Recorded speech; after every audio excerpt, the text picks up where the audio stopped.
So, good afternoon, everyone. Konnichiwa. Watashi wa Emma Wagoda desu.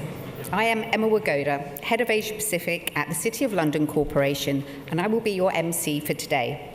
Yokoso.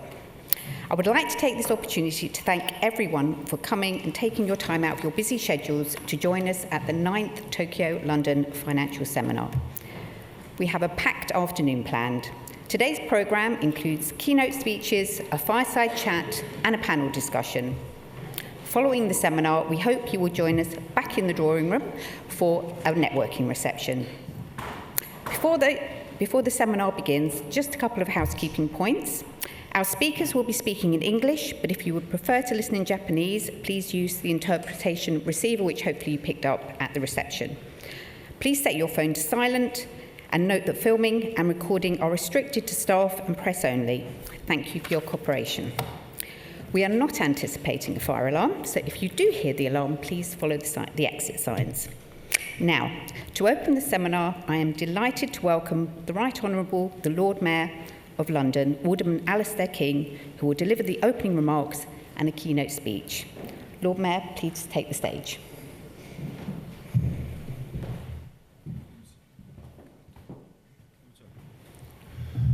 Hello everybody, good afternoon. My name is Alistair King. I have an enormous honour to be this year the Lord Mayor of London. I'm the 696th Lord Mayor of London, an office which goes back to 1189, which I know is very young compared to many of the Japanese offices.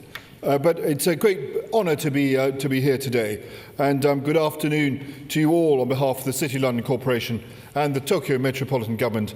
And it's wonderful to be here with you today. Thank you also to the Ironmongers for very kindly allowing us to use their beautiful hall this afternoon. And also to Japan Financial Services Agencies, the Embassy of Japan in the United Kingdom, the Japan Stock Exchange Group, and the Japan Securities Dealers Association for supporting this wonderful event.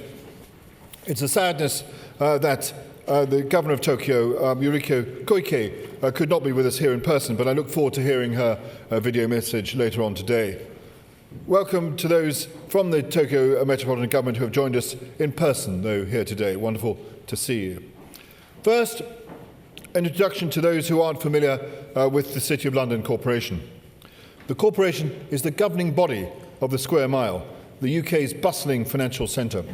As Lord Mayor, I act as a civic head of the organisation and also as a global ambassador for the United Kingdom's thriving financial and professional services sector.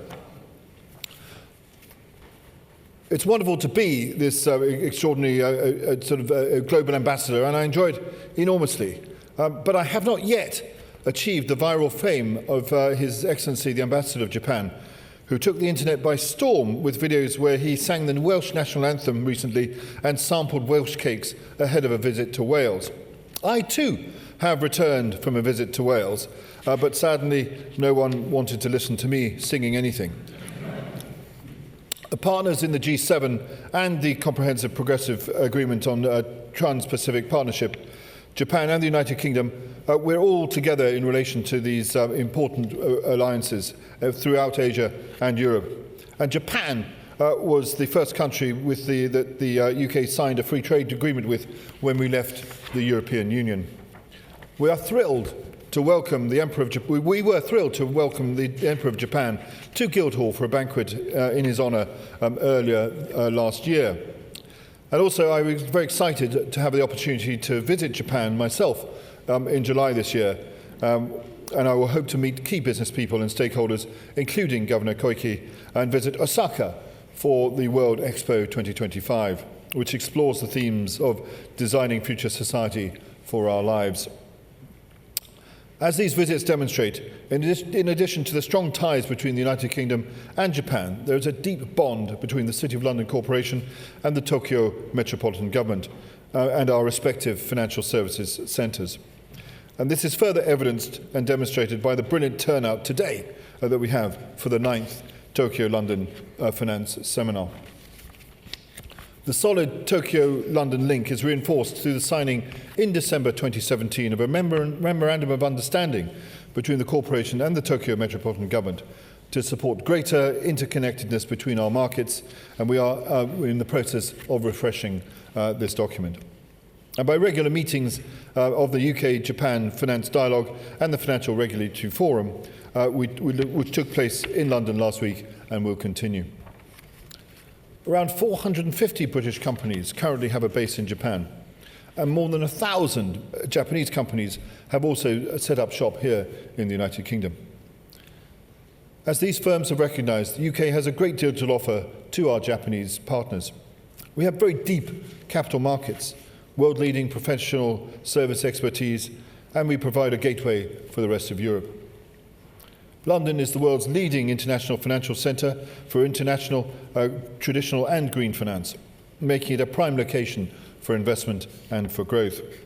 We're the second largest asset management centre in the world, managing £10.9 trillion, and also the most international. We have a world-class regulatory regime which provides a secure environment for international businesses to thrive. And we are a hub of international banking with around 170 foreign banks based here in the City of London. To reinforce the message that Japanese businesses are welcome here, as part of our City Belonging Networks initiative, we are launching a special network for Japanese employers and employees across the square mile, and that will be coming up very shortly during the course of the next few months. Anyone who is looking to get involved, and you don't have to be Japanese to do that, but please be in touch with the City of London Corporation and go to the City Belonging Network part of the website. It's about ensuring that our partners feel that they belong here in the city, and London is the place for them to do business. To ensure that the United Kingdom's financial and professional services sector is firing on all cylinders, and to improve our offer to Japanese counterparts and even further, then I have released my theme for the year, which is called Growth Unleashed. We set out to give no-cost measures to strengthen the UK public markets and to create a deeper UK capital market. As I explained to the Ambassador when I met him on Monday, I see my role as being the cheerleader-in-chief for the UK's entire financial, professional, legal and maritime services, shouting about the many strengths in the key investment partners with people like yourselves, and at the same time motivating the home team to be the best that they can possibly be, to do more business in remarkable markets such as Japan. The Ambassador was very taken with the cheerleader-in-chief idea. He's saying, that's what we need in Japan. Well, today is an opportunity to listen to each other's cheers and chants and explore areas for greater collaboration between our markets, one of which, of course, is AI. Last month saw the Japan-UK Digital Council meet for the first time since the reaffirmation of the Hiroshima Accord, which committed both parties to accelerate and deepen bilateral collaboration across the UK-Japan digital partnership. Asset management and green finance are other fields where we're working together. We want to build on the successes of firms like Osmosis, who you will hear later on this afternoon, have signed a strategic partnership with Nikko Asset Management. Also, Impax Asset Management, who utilised the Tokyo Metropolitan Government's subsidy programme last year to open their first office in Tokyo. L&G Asset Management, who have a successful office in Tokyo, and Equitex, who opened their own Tokyo office just last month. I do hope that we all can use today's seminar to chart a path for further collaboration between our cities and nations in these key areas. Thank you to all our speakers today for sharing their insights, and to Jack Knight. Where's Jack? There he is, Jack Knight, Deputy CEO of the UK's Investment Association, for moderating our panel. Thanks very much indeed, Jack, for all of that. I look forward to working with you all and to unleash growth between Japan and the United Kingdom, and for the prosperity for our great cities and nations. Thank you very much indeed.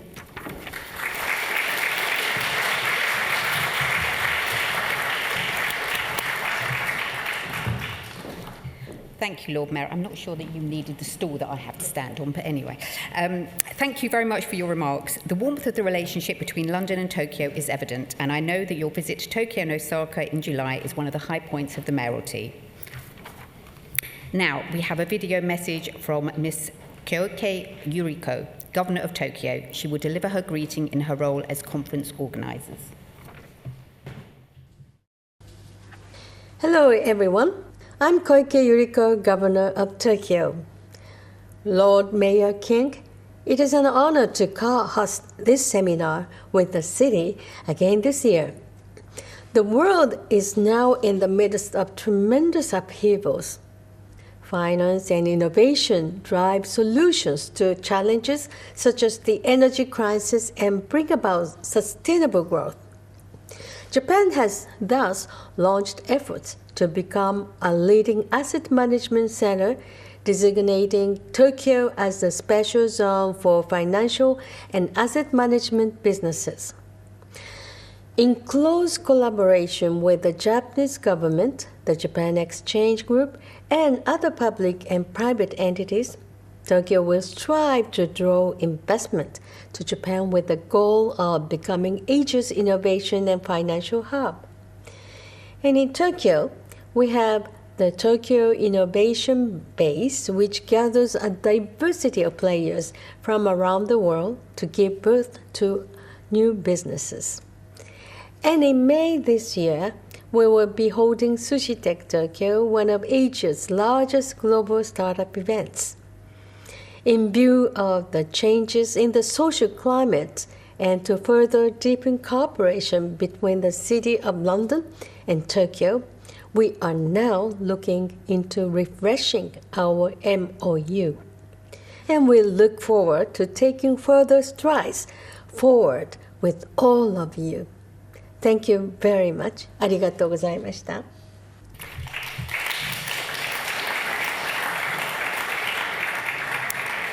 Thank you, Governor Koike. Now, please bear with us while we change the stage for the fireside chat. And anyone who would like a seat, there are some seats at the front.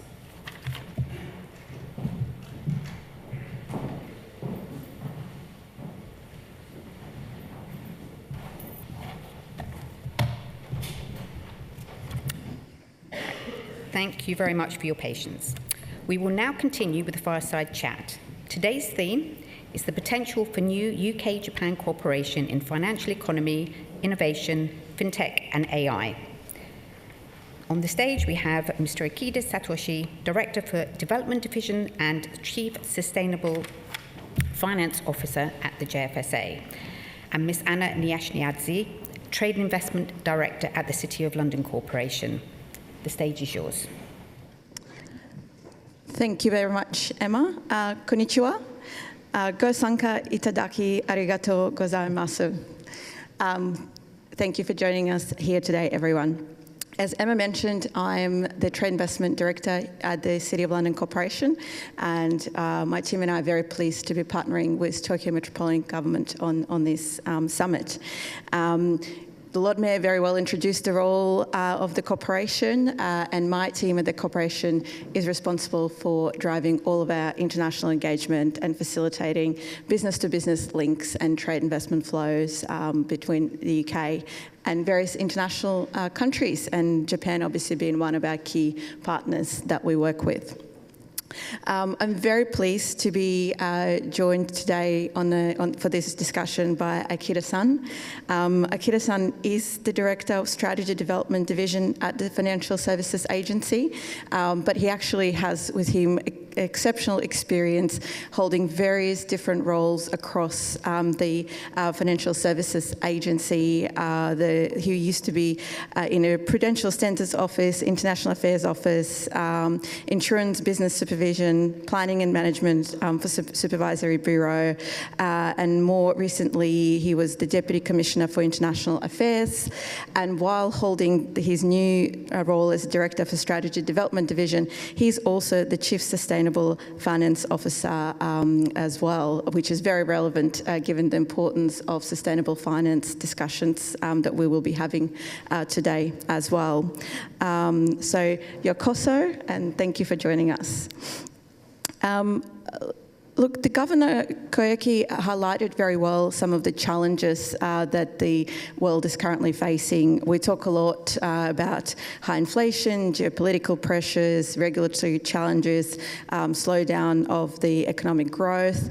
We're facing it all. And in the UK, our government's been very much setting an important agenda of growth and highlighting the important role of financial services industry in facilitating that growth.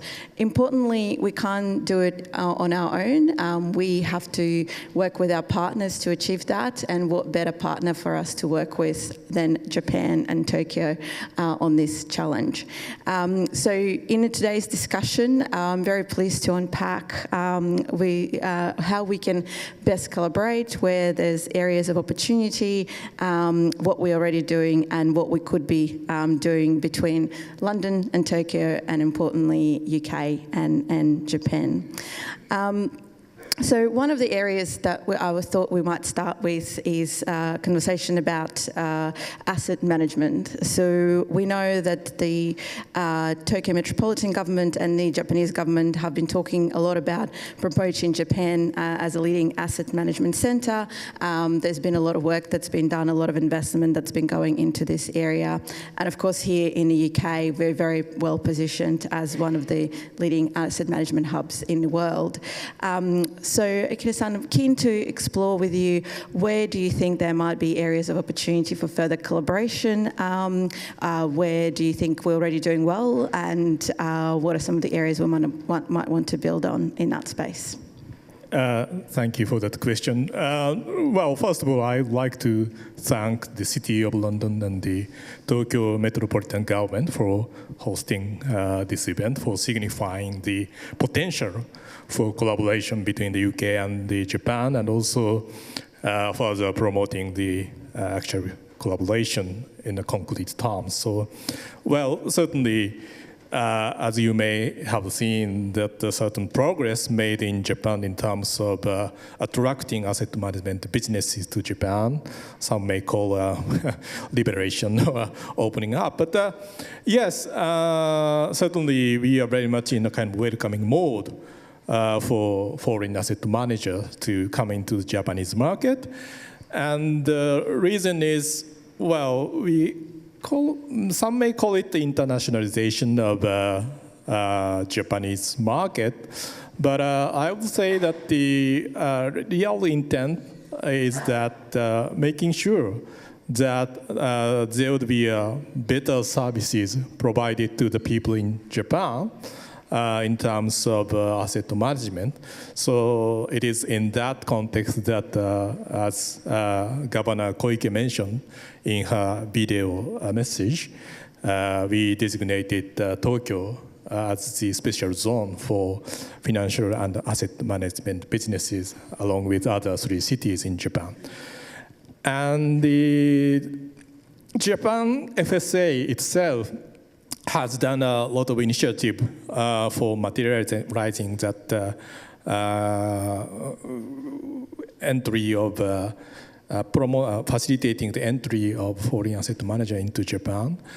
One of them is opening up the first market entry desk, which facilitates the certain registration processes for opening up business in Japan, and not only facilitating entry by allowing the application in English, but actually the asset manager who registered with us through that process will be allowed to do certain business with Japan FSA. So in the course of our supervision, we allow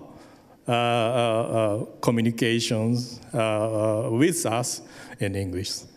And so that certainly has taken up barriers to entry into Japanese market. And I think, well, early mover for taking advantage of that initiative was Elgin, but not only the big players like Elgin, but we do welcome certain boutique type asset managers in the UK to come to Japan. And for facilitating that, we made some kind of deregulation efforts. And actually, last year, we passed a law which allows asset managers entering into Japanese market may have outsourced some of function to the other asset managers. So before that legislation, asset managers were required to have a full function. But now they can delegate some of the function like compliance or some back office operation to some other asset managers. So in that way, we would like to promote kind of emerging managers to come to Japan. So that's the initiative that we have taken. But overall, I would like to repeat that we are very much in a welcoming mode, and we really hope that one of you who are asset manager would come to Japan for business. Fantastic. And I think that's really important because one of the things that we hear a lot from businesses is that they are really looking for that assistance and support with navigating market entry. And it sounds like in Japan, some of these initiatives will be really helpful from that perspective, as well as simplifying some of the regulatory requirements for entry as well. We saw the wonderful presentation from Tokyo Metropolitan Government yesterday, where they took us through all of those various aspects of new initiatives and programs that's been introduced. And one of the, I guess, areas that we are very passionate about and interested about and proud about here in London is the topic of the sustainable finance and all of the leading work that we've done here in London and the UK around it. The fact that our LSE had some of the first carbon trading market schemes. We've had some of the first green bonds here on LSE. So that's been a big focus for us. And obviously that's also a big focus in Japan and in Tokyo. And we saw yesterday how you are also working on some carbon trading schemes, and you're looking at green bonds. So can you, and particularly, I guess, in your role is as Chief Sustainable Finance Officer, can you tell us a little bit about more about what's happening in the sustainable finance space in Japan, and where you see more opportunities for collaboration between Japan and the UK? Certainly. We believe that the sustainability issue is a competitive issue for Japanese economy as a whole. And to really revitalizing the Japanese industry requires a certain endeavor for promoting sustainability, so that they would provide better products or services that address the sustainability challenge, particularly in the context of climate change. We believe that the certain technology held or developed, or to be developed by the Japanese companies, would play a pivotal role in achieving net zero. And in that context, particularly Japanese government has advocated climate transition finance concept, because although we aim to achieve net zero by 2050, we do need a certain path to get there, and those paths are not necessarily easy. So to articulate how we can get there industry by industry is critical. And that's the reason that we developed climate transition finance guidelines. And also we developed the kind of industry-specific, sector-specific technology pathways for getting to net zero. And after developing that climate transition finance framework, well, we have very much collaborated with the UK government in terms of how to design climate transition market in Japan and in the UK. And so one of the outcome, I would say, that is the Transition Finance Market Review Report published last year. And so I understand that the City of London hosts the Transition Finance Yes, we did. Yes, Council. yeah, we did. So we do, as in the Japanese government, our own staff for promoting transition finance in Japan and in Asia. So we, with that kind of institutional framework, there would be more opportunities for collaboration in climate transition finance area going forward.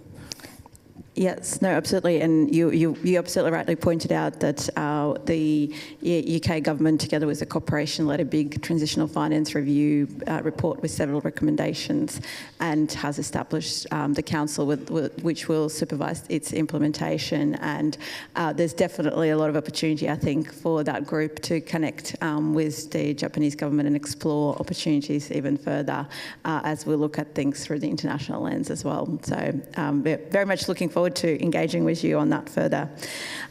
Look, I'm conscious we're getting close to the end of our session. I do have one more question, but before I ask that question, would like to flag to the audience that we are happy to take a question, or maybe two if we have time, but probably more one question from the audience as well. Yes, absolutely. Just, do we have mics? No, sorry, I can give him a mic. Thank you both for your talks. I'm Martin Barrow. I spent 10 years in Tokyo. I was chairman of the British Chamber of Commerce, and now, well, I gave you my meishi just now. I'm a Visit Japan ambassador helping tourism. Interesting talk. Now, a particular subject which is appearing a lot in the UK at the moment is the critical need for deregulation. Now, my point on that is, of course, every sector, including financial services, needs to be regulated, but the key to make it successful is to keep the laws clear, short, and simple. Otherwise, we face what is known as the dangers of comfort in complexity. Thicker regulations don't get looked at. They go on the top shelf. And is there an opportunity for the UK and Japan to collaborate more in deregulation moves in this sector? Yeah, I do believe that there is an opportunity. For example, well, we regulate certain payment system providers, and well, certainly that kind of industry came out of deregulation because it used to be the case that banking industry can only provide such services, but we did a deregulation, and recently in our regulation we certainly set a certain upper limit of payments amount for such payment system provider can transmit money. We increased the upper limit, and actually as a result of that, UK company-wide payment system provider, they are now thinking of entry into the Japanese market. So the regulation have a certain benefit, and if there would be certain opportunity for doing so, would create an opportunity for both UK farms and Japanese farmers to go into the, Japanese market or UK market, then that would be certainly a mutual beneficial thing. So I'm pretty keen to seek such opportunities through the collaboration with the UK. Good. Very glad to hear. Thank you very much, Martin. And I think just from our side, something that we at the corporation's been looking at a lot is also how we can work with partner nations like Japan to achieve some of the regulatory alignment to the extent possible as well. And I think that's quite an interesting area for us to explore, because if we can align on some of these regulatory issues, it would be much easier for businesses to enter each other's jurisdictions. And I guess that sort of leads to one other question that I had for you, Aikida-san. There's a lot of focus, obviously, here in the UK around fintech. We really celebrate ourselves for being one of the leading international fintech hubs. But we're also looking at how we can challenge ourselves further and look at the role of AI and digital verification as we move forward. What is taking place in Tokyo and Japan around digitization and some of the key developments in that space? Certainly, yeah.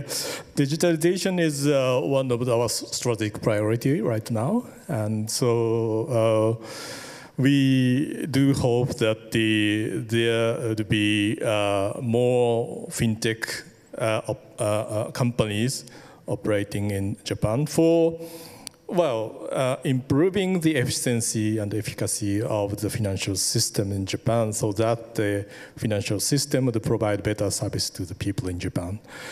And in that context, certainly, we do also have a fintech support desk, which promotes the fintech businesses in Japan. And again, I believe that some UK companies already benefited from that kind of a scheme. We do collaborate with the UK FCA. We do have a memorandum of agreement for supporting a fintech in each jurisdiction.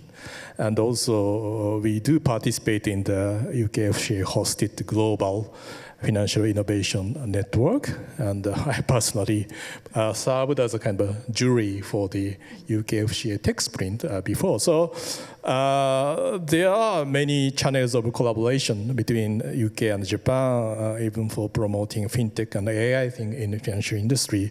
And we do hope that that would produce a tangible result in the near future. Fantastic. It's very pleasing to hear that the regulators are already working so closely together, and hopefully as we embark on a bit of agenda of regulatory change here, there will be quite a bit of alignment with what's happening in Japan as well. We're almost out of time. Any final questions from the audience? Yes? Yep. Thank you. Daisuke Tsuchiya, Brunswick Group. Your commitment, Aikida-san, earlier around Japan's commitment to sustainability and finance was, I think, very powerful. I guess I had a question.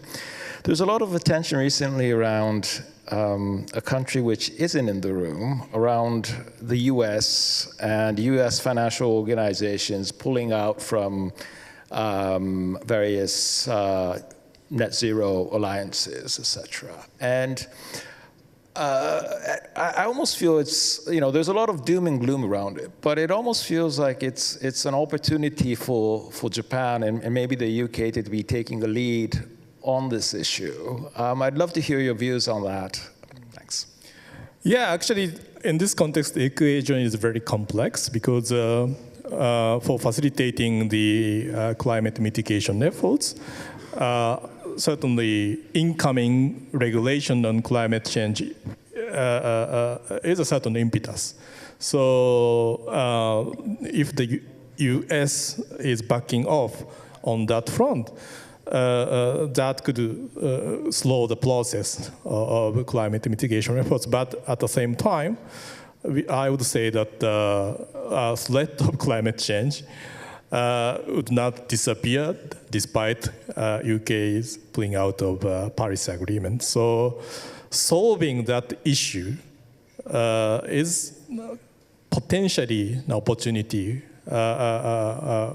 for Japanese companies or UK companies who do have a certain technology to solve that. So, and so in that sense, that is an opportunity. And the if there would be a less competitor from the US, let's take advantage of it.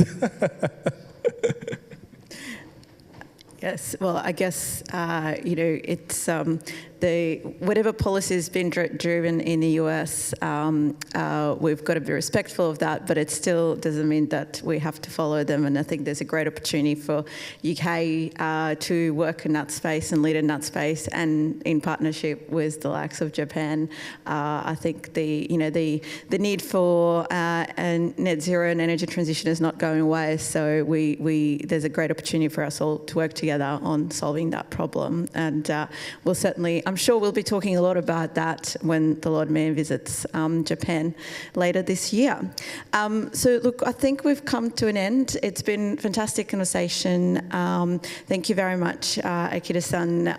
Definitely several areas for our ongoing engagement and collaboration, which I hope the audience will continue to unpack today, this afternoon, and then in months to come, as well as businesses continue to engage across our borders.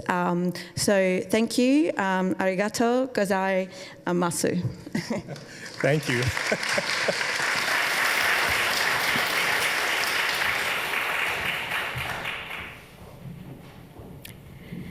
Thank you, Akita-san and Anna, for that very insightful session. Let us now move on to our next speaker, Mr. Yoshida Masanori, Executive Officer, Japan Exchange Group. Please come to the stage. I think.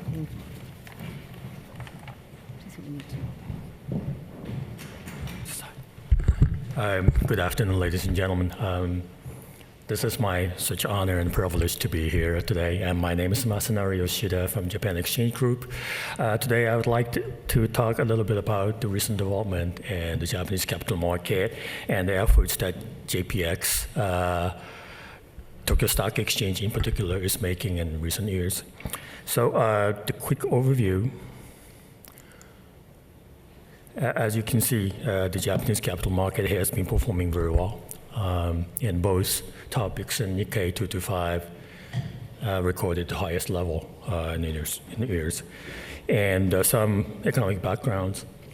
Output gap is closing, the corporate earnings is at the highest level, and the wages increasing. That created inflation. The inflation expectation is there, and that affected the mindset of both corporates and individuals that sitting on cash is not a dominant strategy anymore. So that is changing. And also geopolitical factor, the environment. The recent environment created that favors the Japan as a favorite investment destination, so that is changing. So what we are here is talk about how to grasp this chance and make it into a sustainable move. From the perspective of investors, of course, that future credible path of sustainable growth of corporate sector is one thing. And also we intend to create a wider, broader investor base. And a strong catalyst for all of this is former Prime Minister Kishida's new capitalism that he announced here in London 2022. That included doubling asset income plan and also the 5-year startup plan, which is a catalyst of all these movements. And also NISA is part of this effort. That started, the NISA program, that is a tax-exempt individual savings account that was revamped during the course of last year. And as a matter of fact, the inflow into NISA accounts that recorded last year was 4 times of that of the previous year. So obviously, a lot of individual investment is coming into the market. That underpins the strength of the market as well. And also, this trend will continue under Ishiba administration, and that's for sure. So, and also another main attribute for the recent movement is that corporate governance reform that corporate sector in Japan has embarked upon. And now we also beginning to see a upsurge in the corporate activities, and M&A activities are getting very active, and TOBs are increasing, and cross-shareholdings, as a matter of fact, are decreasing. So that created positive environment in the marketplace. So then the question is, what is the role of the exchanges? So I turn to, well, we believe that exchange is an important infrastructure. At the same time, it creates incentive mechanism for the markets to operate. And in 2023, the Tokyo Stock Exchange requested the listed companies to place more emphasis on the cost of capital and the share value. And we ask our listed companies to analyze, then make a regular assessment of the current status, and 2, plan and disclose, come up with their future strategic plan, and that's to be disclosed. And this plan analysis and the plan has to be shared by board members. And also, 3, we ask them to effectively communicate with investors.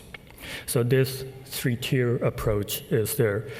And now, the bottom side of the table, the 90% of the corporates, prime listed companies, subscribe to that, and also 48% of the standard listed companies responded very positively, which is a good start, and also a positive signal there. So additional effort they embarked upon now is on this slide.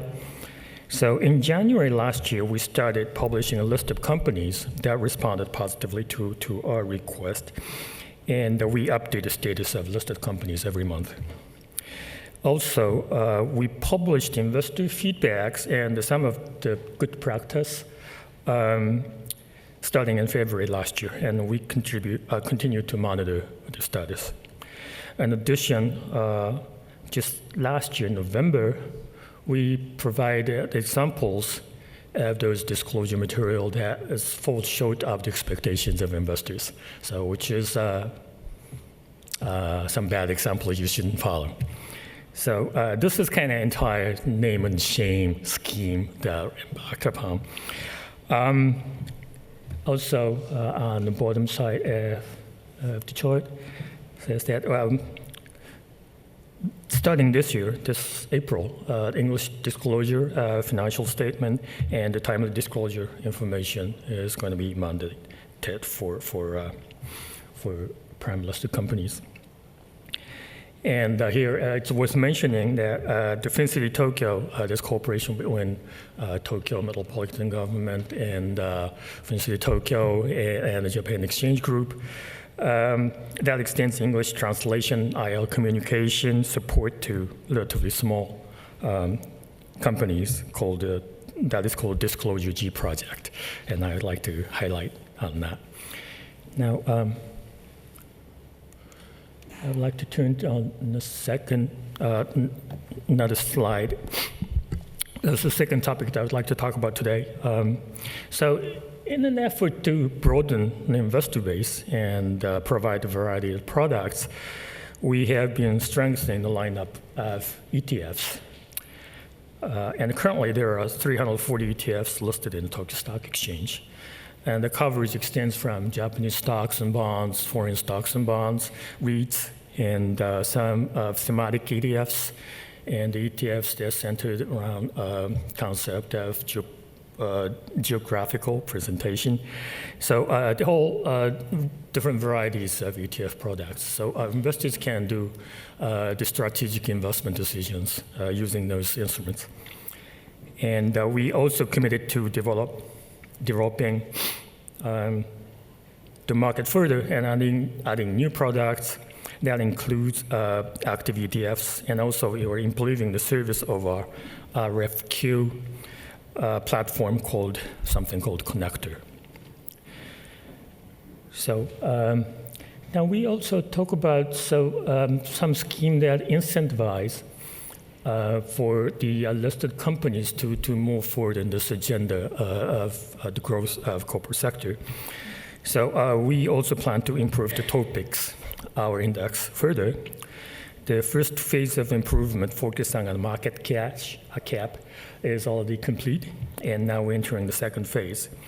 And that is, we're going to shape up the composition by focusing attention on traded value and liquidity requirements, thereby making the index more useful as an investment benchmark. And at the end of the completion of this new revision in 2028, the number of companies will be included will be 1,200. That is a reduction from 1,700 they currently have. So it's going to be a 500 reduction from the current status. So now, besides this topic, but lastly, I would like to talk about our efforts for the future growth of the corporates. And we believe that more investment in technology and innovation and human resources is important. And also, we think that new breeze, new air should be brought into the Japanese market. That includes the new corporate culture, which has been foreign to Japanese companies, and also, of course, the new technology. But 100 companies have been newly listed every year, but the size of the market capitalization and the amount of funds raised at the time of IPOs are relatively limited.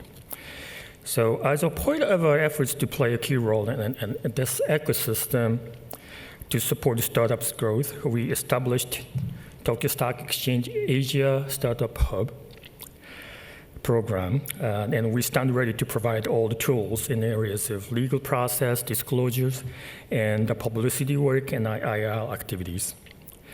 And in this regard, I would like to add that Tokyo Metropolitan Government has recently started a new initiative called Startup Hub Tokyo, and also planning post programs. And also they announced, and as a matter of fact, they joined this Tokyo Stock Exchange Asia Startup Hub as a partner, and we welcome that. And we would like to continue our collaboration with the Tokyo Metropolitan Government. Thank you very much.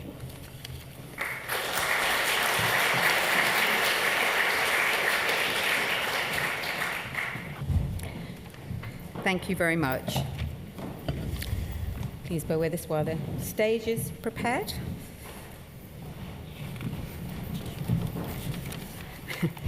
And so can we please welcome our panelists for the next session. So we are now going to have a panel session. The theme is Entering the Tokyo Market, Trends and Opportunities for UK Asset Managers.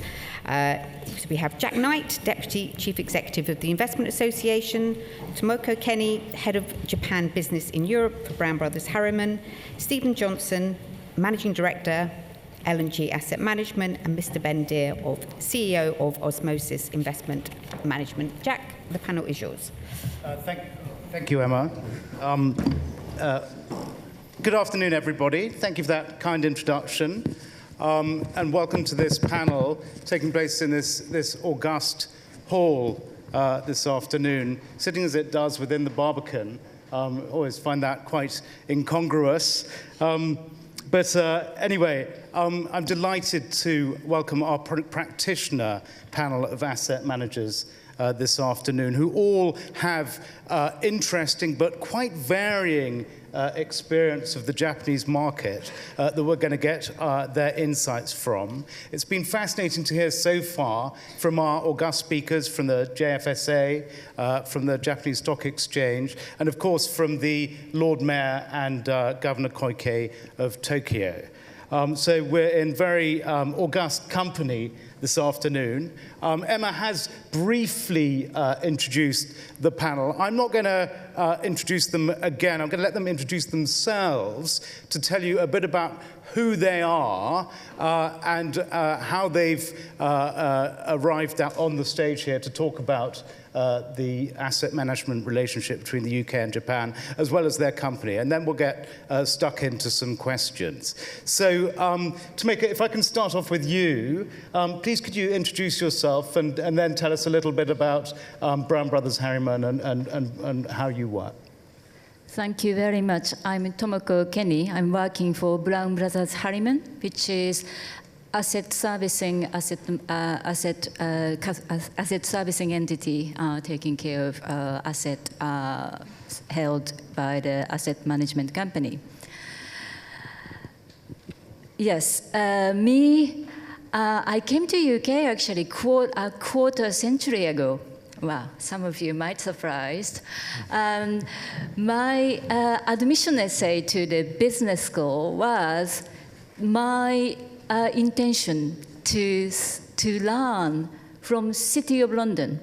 Thanks to all sort of company I worked in the last quarter century, and also lots of seminars and industry gathering, I gained certain insight, particularly in the context of asset management.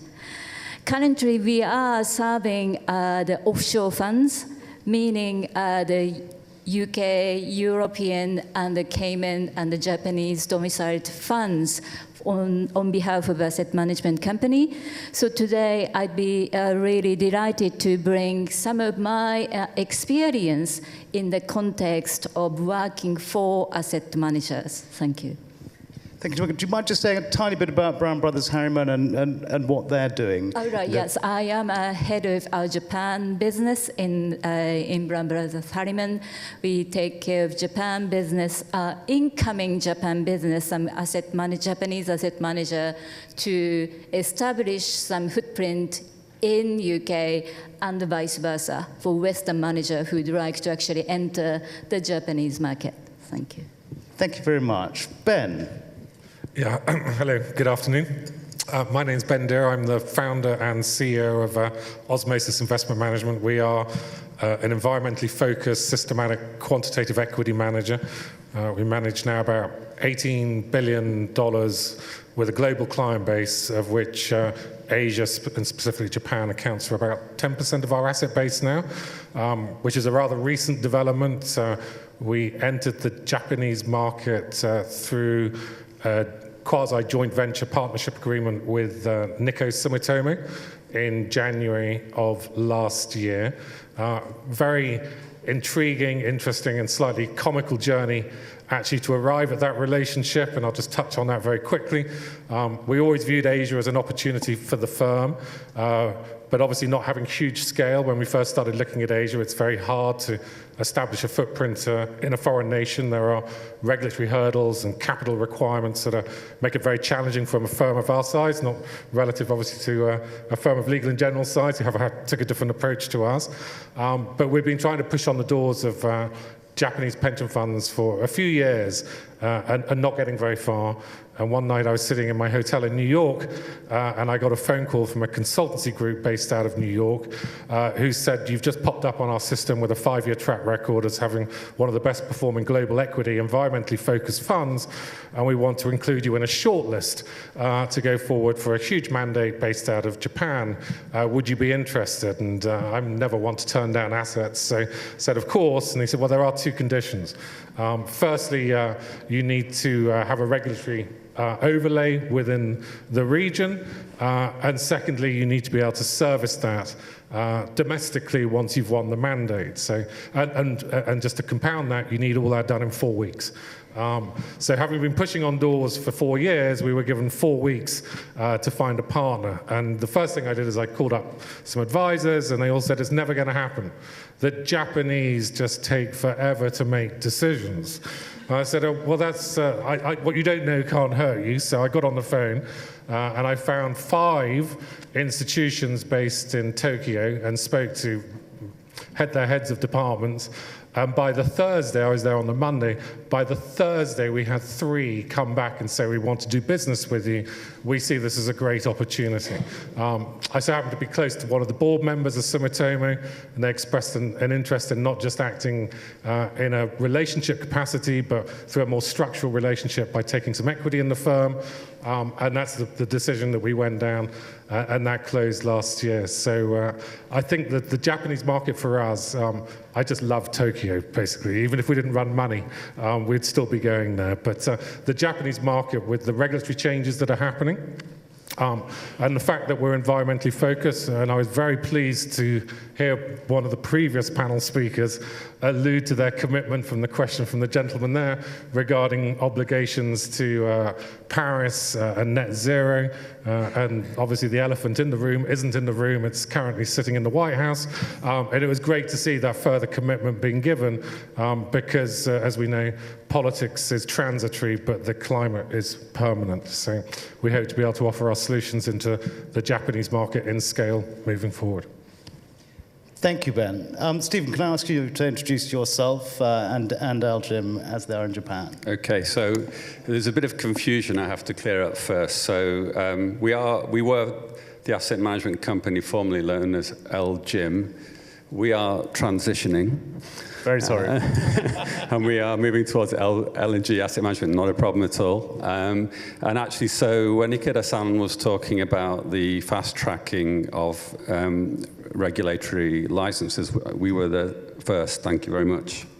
It was an easy process for us.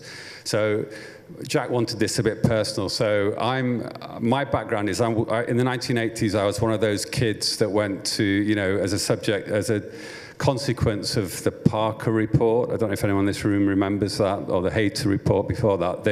In this country at one time, we were quite seriously trying to build up some cultural and linguistic expertise in Asia, particularly Japan and also Africa.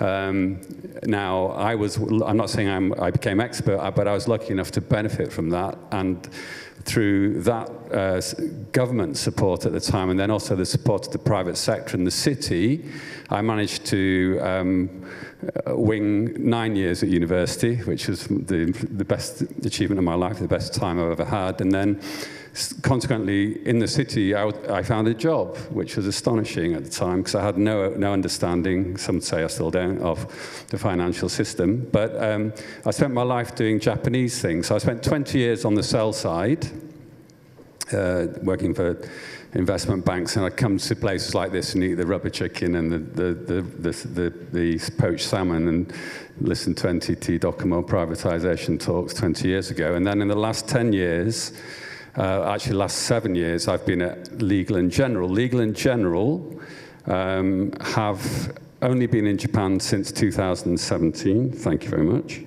But we've had a remarkable experience there. It's the fastest growth we've experienced in any market anywhere. So we have 17 trillion yen assets under management.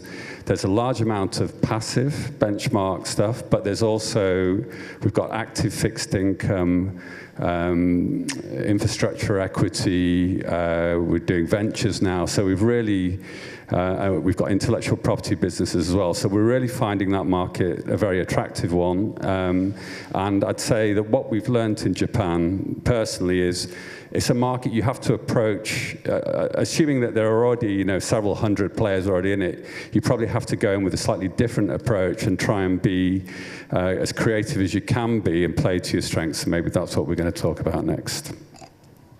Indeed we are. Thank you, Stephen. So if we just do stop and dissect a bit the context for investment management in Japan. And Japan has significant capital pools in both the institutional and the retail space. The Japanese government is also encouraging the transition of retail funds into investment products. What trends are observable in the Japanese market that align with the expertise of UK asset managers such as yourselves or such as the ones that you see Tomoko? Ben, perhaps I could start with you on that question. Yeah, sure. I mean, we might be slightly aligned, although at different scales here, because where we saw opportunity is obviously because we're systematic and quantitative, and very specialist around environmentally thematic investing. We're able to combine some proprietary knowledge with very low-cost investable approaches, investment solutions. And that fits nicely into the institutional market, we feel, actually not just in Japan, but globally, as there's the constant drift towards margin compression. We wouldn't make the progress that we have made. I think if we were just offering a range of Me Too products that the larger organizations are more than capable of servicing and do a very good job at doing it. So more from a boutique perspective, if you can identify some form of idiosyncratic return that's very differentiated, for us, obviously that is focused on the environment, then there's conversations always to be had. Delivering any form of uncorrelated return is always of interest to any investor, but being able to take capacity as well and being able to offer that and wrap that in low-cost investment solutions fits in nicely into a trend. And I don't think, obviously, Japan is alone in the trend just globally of asset owners seeking lower-cost investment solutions that are offering or trying to offer, certainly where equity markets are today, some form of uncorrelated return to try and get away from the kind of market beta that they've been adding to in capacity over the last kind of 14 years, I'd say. Thank you, Stephen. So if I can just quickly reflect on what the pools of capital are first, because I think there's some remarkable things happening in Japan, but to Japanese it's kind of very obvious, so perhaps less commented on. 25 years ago or 20 years ago, we were all commenting on the 2,000 trillion yen's worth of household assets in Japan and hoping that one day that they'd move out of 80% in cash and insurance products. That has started, okay? That started actually during COVID, and it's making the amount of money that's being put into markets is increasing. Obviously, we've had commented on already the changes to NISAs and the introduction of new types of NISAs last year. And also this year, there's been a kind of an increase in the life of the pension in Japan, both through DB, because people are staying in employment till they're 70 now, but also DC contributions are increasing across a range of different products. So there's in a market with the demographics which are as bad as Japan's, you've actually got this paradox. You've got a very positive environment for pension savings. And then, as Ben just said, and then we've heard today as well also, I just say that this sort of deregulation that's going on to try and make things easier. But as Ben just said, at the same time, the asset management industry in Japan isn't really making any money, because fees have been compressed, and maybe the old approach to delivery, although we're seeing new and interesting cohorts of savers in Japan, maybe the industry isn't meeting their need or their expectation. So I think the obvious thing that we have in the UK is that we've been through a long round of kind of regulation, which has brought in value for money, suitability, transparency. These are all themes which are playing out now in the Japanese market.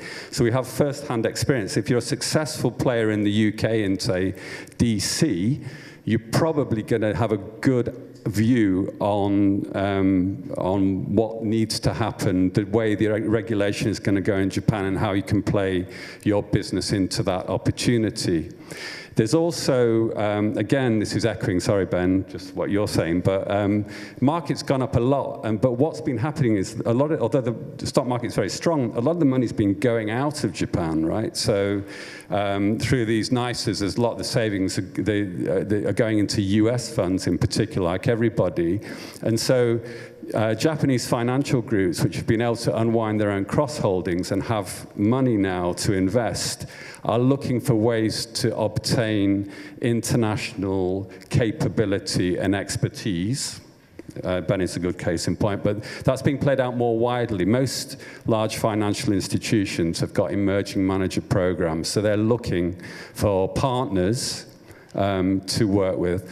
And then the final thing, I think, is if you're prepared to go to that market and talk not necessarily always about your best-in-class fund with the great idiosyncratic returns, but also about how you can do the business of asset management and how you can make a success of that, then you'll find, I think, a lot of doors open, because there's an open and ready audience for ideas about how together we can develop the business. That can include, for example, giving Japanese firms opportunities in the UK, because I think there's an interest in that as well, just to internationalize their businesses and gain new capabilities.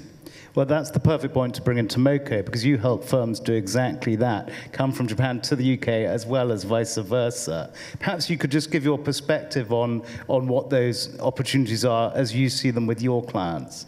Yes, as a Brown Brothers Harriman, we actually take care of and also monitor the asset held by a variety of funds. The impact of NISA is definitely phenomenal. However, I wouldn't necessarily say this would be the opportunity, mainly because fees are really compressed. So if some manager would like to have a healthy profit out from sort of Japanese market, you might have to actually consider NISA would be the product that you would like to consider.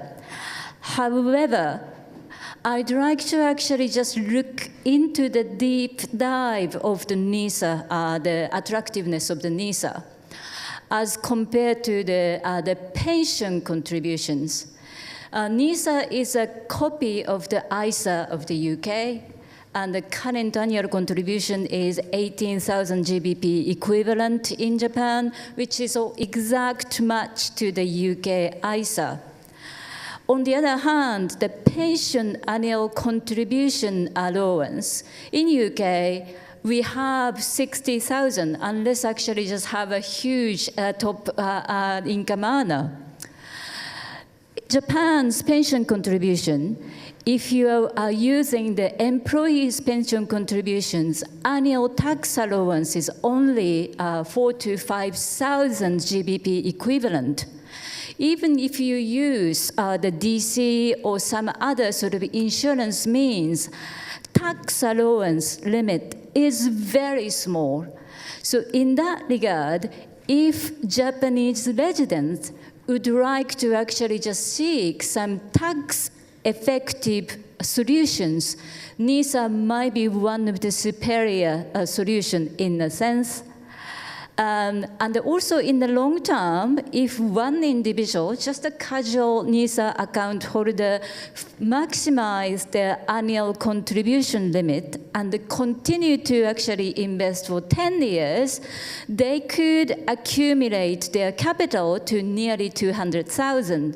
So it might be actually quite a long term, but those the casual ISA and NISA account holder could be a mass affluent or affluent investor eventually in the 10 years' time who might want to actually seek some more sophisticated investment solutions such as alternatives or structured products, for example. So that is my view to the sort of impact of NISA, which has been discussed here and there in the media and maybe in your company as well. Thank you, Tomoko. Can I just ask you about the appetite for sustainable products? I mean, obviously, this is an area where, you know, the elephant in the room that Ben was talking about has, you know, had an effect on the market. How do you see the appetite in Japan? Or has that situation remained more stable, or is it in more flux? I would always say it could be more. Japan, you know, we visited first from a group perspective to market to pension funds really last kind of March, April, I think, for the first time. So we were kind of on a learning mission. We weren't really selling. We were going out and seeing the position of pension funds, how they were thinking about this. And many had started setting obligations, but not actually acting upon those obligations. So in a way, we were all just learning from each other. And then our first account landed, which was reasonably large for us as a firm. It was $2.5 billion, I think, at inception, which was purely focused on the environment. And we thought that would probably act as a catalyst because it was a well-known name in the region. So we jumped back on planes and went back to for the pension funds. And there was still a lot of verbal commitment, I would say, but not as much action, for example, as the Europeans. Now, but I'm not critical of that, because I think what many investors have managed to avoid by not rushing in to commit capital is they've avoided deploying capital in poorly constructed portfolios, which consequently, as we've seen, definitely over the last year, but more pertinently since obviously the election in the US, which is significant underperformance of ESG funds in general, if you use the ESG label, but also just carbon-orientated funds, because the carbon factor has massively underperformed.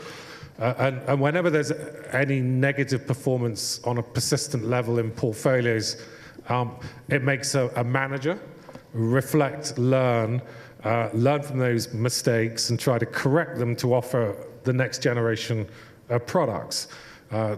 To be held accountable for the risks that they manage, but to obviously try to deliver those better risk-adjusted returns. So being very considered as a group of investors, which is probably how I'd qualify Japanese institutional investors, not leaning in too quickly has probably been the right thing in hindsight to do.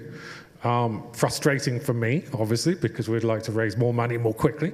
But also this next generation of products that will be developed, and through a process of natural selection, a lot of the bad products will fall away or close or be merged away.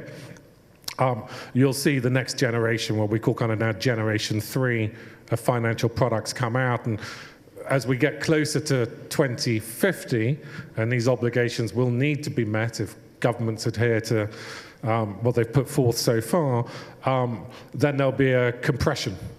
And so therefore we believe that the opportunity will scale through inactivity today, which is why we're pretty persistent in our messaging and marketing and education that we provide to investors, because we're, as a firm, we've got a CAGR growth of 67% a year since inception in 2008. So seeing that rapid escalation of assets it's been about informing and educating, and I think we're trying to pull investors with us rather than force them to take product from us. And I think we're all well versed now in the issues of not mitigating environmental risk in portfolios. At a domestic level, I just saw there was record snowfall actually today in certain region of Japan, 1.2 meters in 12 hours. And I think that is symptomatic of obviously some of the things that we're seeing in Valencia, in LA, and investors certainly of my generation and those a bit younger are very cognizant of those risks and will want to be deploying capital in further scale moving forward. Thank you, Ben. I think we've got very little time.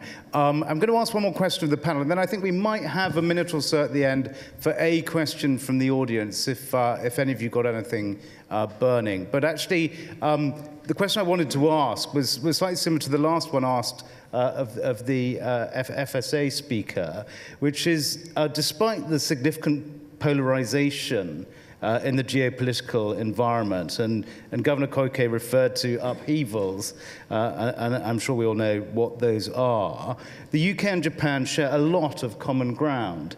How can we enhance understanding and create a positive environment for investment, trade, and business by working together between the UK and Japan? Stephen, perhaps I could ask you that one first. So I think take you back to my first statement, which is I think it's with young people. So I think the risk at the moment is, our university sector's got problems in it, and many of them are cutting costs in their departments, including in Japanese and African language departments and Korean departments, some I'm very familiar with. And we're sort of forgetting that, the Nelson Mandela quotation, if you want someone to understand with their head, to speak to them in a language you both understand. If you want to understand them with their heart, you have to speak in their language. And so AI may help, but AI won't necessarily give the cultural sensitivities, the enthusiasm, the interest that young people have that could be reflected through study and then in a career where you're using this knowledge. And I think the risk at the moment is we've got to make longer term investments in our people in a way that we did in the 1980s and we've kind of forgotten to do. Maybe people in this room have the ability to do something about that, but I feel quite strongly that we're going to lose. We've already lost in the last couple of decades a lot of the kind of Asian skill sets and experience that Mr. Barrow experienced in 1960s Ginza, yeah, and I worry about that. I think we've got a very energetic ambassador in Tokyo at the moment who's, you know, I've only met her once, but I keep meeting people who've met her. So she is, Ambassador Longbottom is doing good things, and I know City of London is you know, this is the 9th of these meetings, but I think we probably need to think more about longer term answers so we get more people who really spend the time, gain the understanding and experience, build the networks that can really drive business between our countries. And as I say, I think we're at a bit of a fragile moment when it comes to that. Tomoko, perhaps I could put that one to you. In terms of what we can do to enhance mutual understanding and cooperation, certainly within the finance area and asset management area. Sure. I think UK, Japan have been closely sort of collaborating, influencing in one way or another. In the context of finance, perhaps Japan might have learned more from UK asset management industry. However, we have to remember that we have our own local nuance and the local sort of custom that have to actually convey to the UK asset managers. One thing I particularly wanted to actually bring into this discussion table is that Japan's NAV, net asset value calculation practice. This has been actually discussed here and there, even actually JFSA or the industry. And currently for the Japanese Japan domiciled fund, you have to have double accounting to produce NAV. If it is everyday NAV, asset manager and the asset servicing in the company like Brown Brothers Harriman has to calculate everyday basis and match and then determine which NAV and how NAV have to be determined. This has been actually just paid, draw quite a lot of attention in the industry. I know that the shift has been already observed. There's some asset manager decided to fully trust the asset servicing entity to calculate and decide the NAV. Likewise, I think Japan might still have to kind of look into the efficiency of the asset management industry, learn from UK, for example, or maybe other European nations, and then perhaps localize what is the best way for us to pursue the prosperity of the asset management industry, still collaborating with somebody from UK. Thank you. Ben, any thoughts on that theme? Just from practical experience, really. So as soon as we signed our deal with Nikko Sumitomo, I extended the opportunity, well, I actually asked whether or not they could send secondees into London. And I think if we ask that question in any Tokyo financial asset management hand, who wants to go to London, as long as they don't have a family, most hands go up in the air. And when you do the same in my office, London, even if they do have a family, most hands go up in the air to go back to Tokyo. So that kind of sharing of, I guess, cultural backgrounds based domestically in each other's countries. It's been excellent. It's been really good, you know, to get to know and understand on a working level day to day, trying to break down some of the, I guess, some of the traditional norms within Japanese business of when the secondees come in, and it's slightly more informal, I think, within the London office, maybe it is in the Tokyo office, breaking that down so there's more of easier to share ideas, easier to communicate, and maybe they take that back with them. And when I come back from Tokyo, all I do is sit around just saying, there's so much cultural alignment. And for what we're doing, we're quite long-term investors, and I think Japanese people are quite long-term in their investment horizons and investment approach as well. There's a deference and respect within society that I think that we could learn a lot from maybe at the moment in the UK, which seems to be singularly missing or getting worse.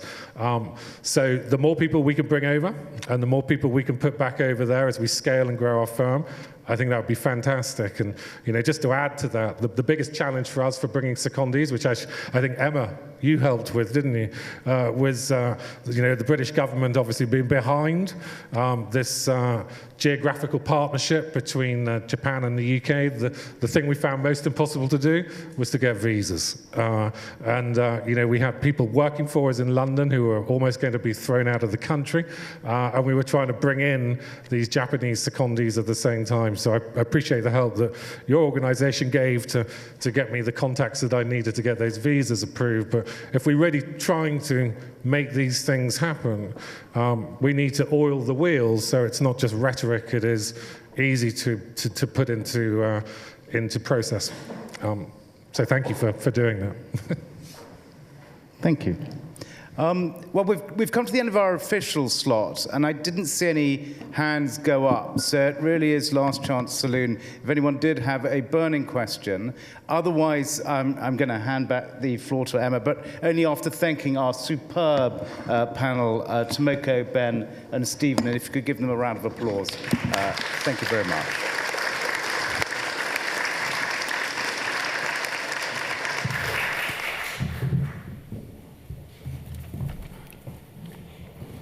Okay, thank you very much indeed. And I can only endorse the Secondi programme. We have an excellent Secondi with us from the Tokyo Metropolitan Government at the moment, Junichi-san, at the back.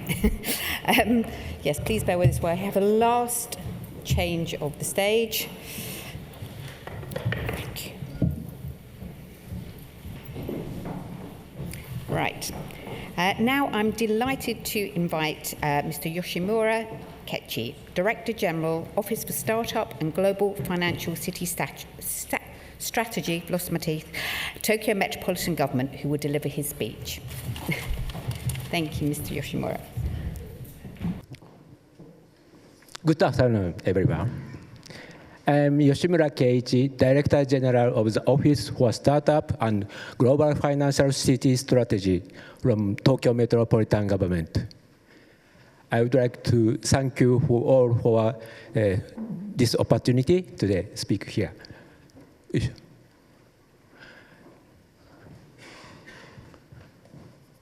Collaboration with the City of London and Tokyo has deepened over the past year. As shown in the photo, top right, I introduced Tokyo's initiatives at the seminar last year. So this time, I would like to introduce a variety of updates since then. Last June, Tokyo was designated as a special zone for financial and asset management businesses. In collaboration with national government and Japan Exchange Group and other cities, Tokyo will strive to attract investment to Japan. Tokyo aims to become Asia's innovation and financial hub for realization of a sustainable finance society. Yes. Towards this vision, we promote initiatives based on 3 pillars. They are sustainable finance, business in English, and global startups. First, the leading city for sustainable finance. Last year, Tokyo Metropolitan Government, TMG, issued Tokyo Sustainability Bonds in international markets, which was a first for a Japanese municipality. In 2025, we will take a next stage and issue a Tokyo Resilience Bond, a new type of bonds for city resilience projects, such as disaster prevention measures. We are also establishing a variety of funds and investing in them to attract private sector's investment. In 2025, we will establish a new fund that will promote innovation for green transformation. This fund will invest in the startups engaged in innovative decarbonization technologies. And Tokyo is working to build carbon credit trading systems that will start operating next month. This system allows companies in Tokyo, including SMEs, to easily purchase carbon credit from Japan and the overseas.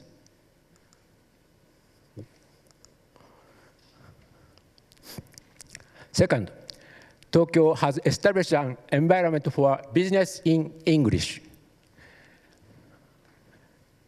Starting at the end of this month, you can complete all procedure related to incorporation in English, including certification of articles of incorporation and company registration.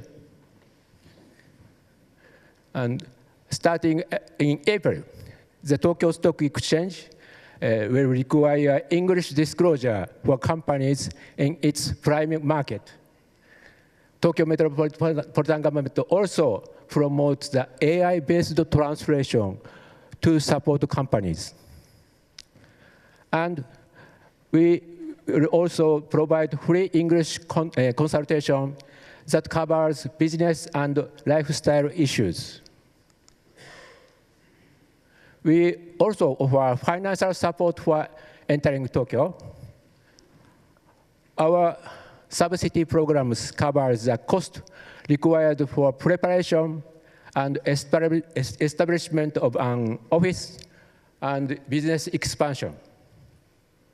Many UK firms have already utilized these subsidies to expand into Tokyo. Thank you very much. When considering expanding to Tokyo, access to Tokyo London office would be the first contact point. So you can get from this QR code the contact information. Please make use of it.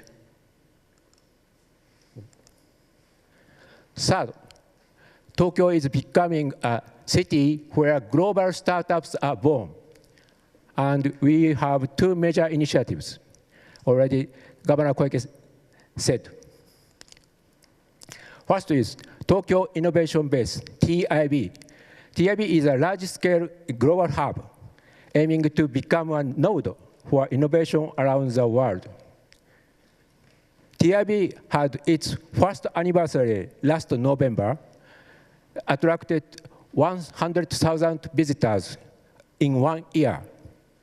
And about 500 events were held together with the global and domestic partners. TIB connects diverse players and All Japan and All Tokyo Startup Support Center and All Japan Ecosystem and overseas hubs. It's London, Flexa. Yes. In Japan and Tokyo, there are many startup support centers and ecosystem.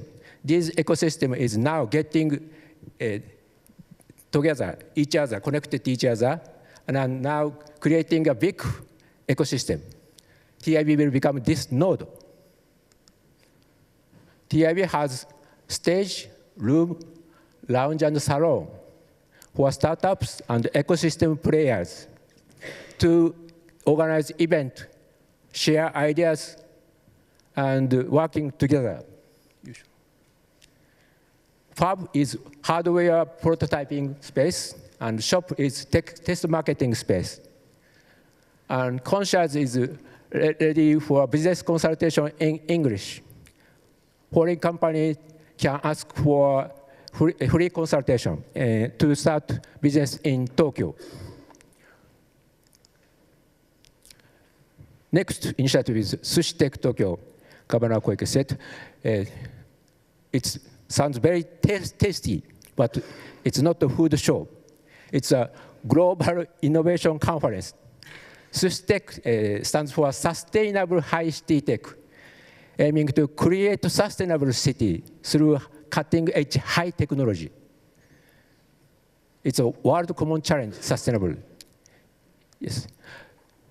Sushi Tech Tokyo 2024 was held last May, successfully attracted 40,000 participants from Japan and around the world, 82 countries.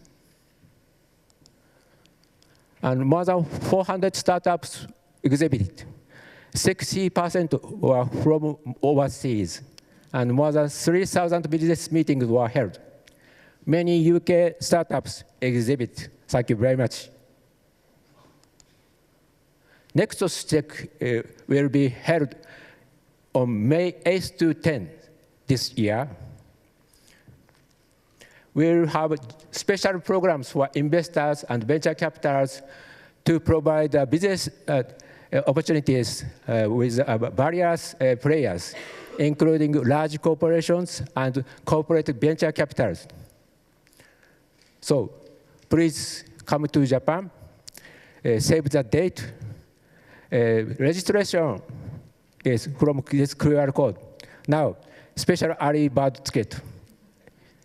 Now, save the date. It will be our pleasure if you could come to Japan and join the TIB and Sushi Tech Tokyo to create innovation and collaboration. Thank you very much. See you next May. Thank you very much.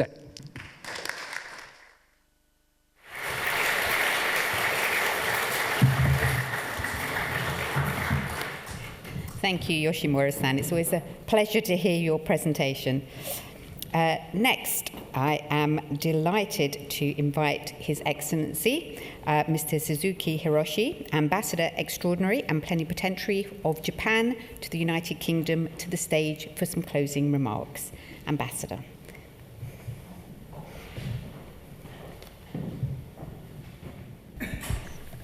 Thank you so much.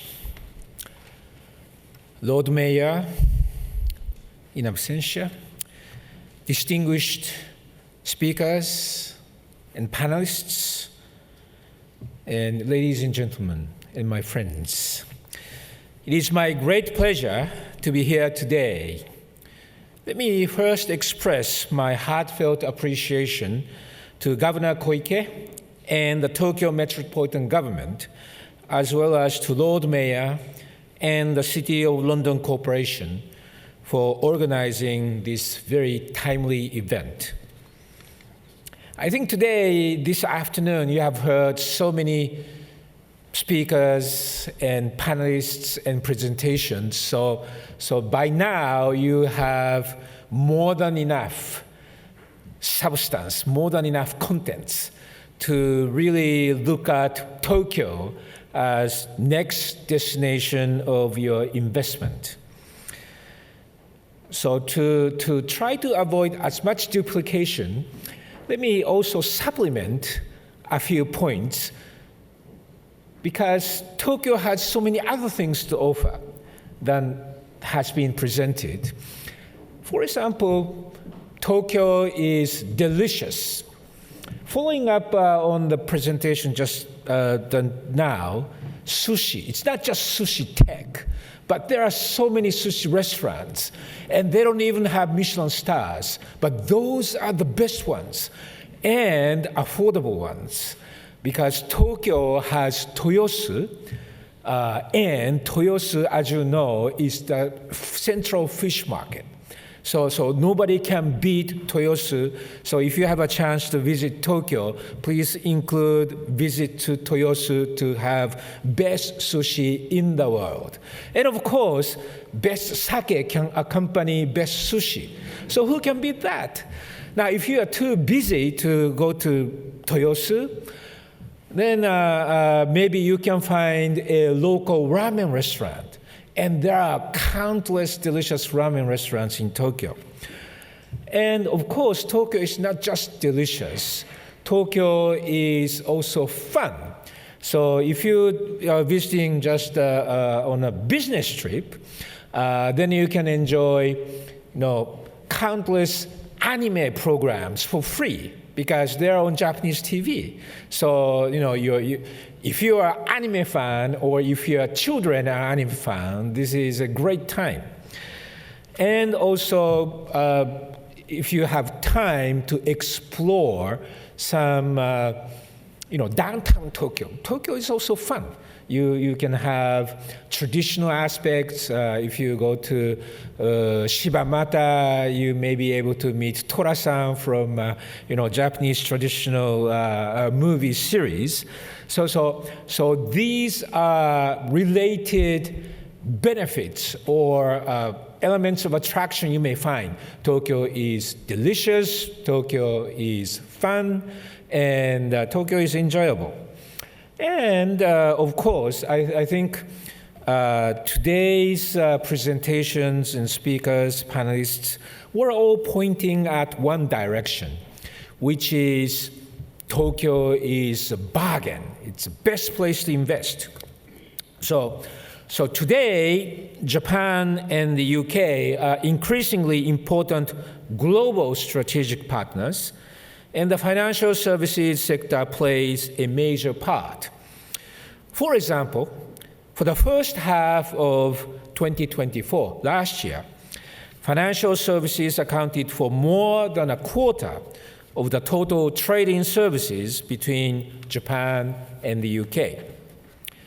The UK government is focusing on growth and international competitiveness in the financial and professional services sector, as the Chancellor stated in her Mansion House speech in November.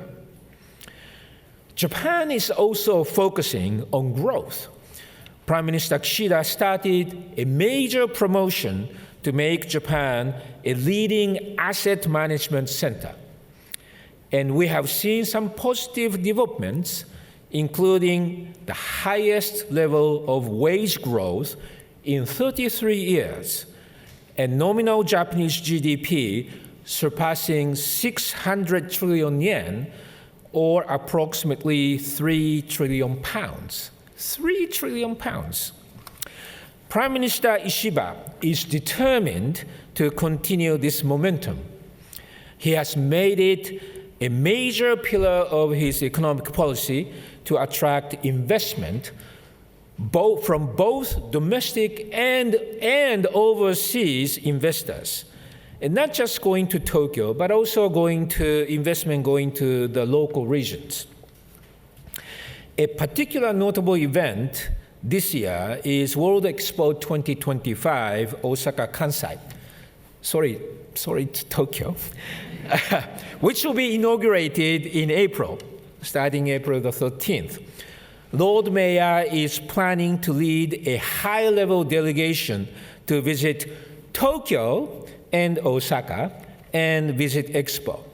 I have high hopes that British companies take advantage of the valuable opportunities Osaka Kansai Expo presents to facilitate new investments and expand their presence and activities in Japan. This will give you a golden opportunity, not just to visit Osaka Kansai Expo, but also to go to Tokyo and explore on the field what today's speakers and panelists and presenters have shared with you. And I think Tokyo has so much more to offer. So the UK has many leading asset managers working in the City of London, as well as in the world's major international financial markets. So as you expand your businesses worldwide, I sincerely hope that more and more asset managers will focus their attention on the opportunities that Tokyo and Japan can provide.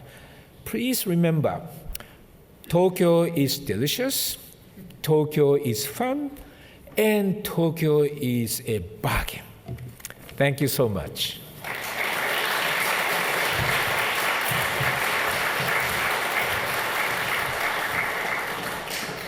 Ambassador, thank you very much. So this concludes all sessions for the Tokyo London Financial Seminar 2025. Thank you very much indeed for spending time with us this afternoon. We hope all attendees will take a moment to complete a brief survey about today's seminar. Obviously, all say it's brilliant. For guests who are at the venue here today, you should receive an email with the URL. There's also a QR code on the stage, and for those who are watching online, you will be sent an URL code on your screen. Following this is a networking reception in the drawing room where we had teas and coffees earlier, and we hope you will join us. Thank you very much. Arigato gozaimasu.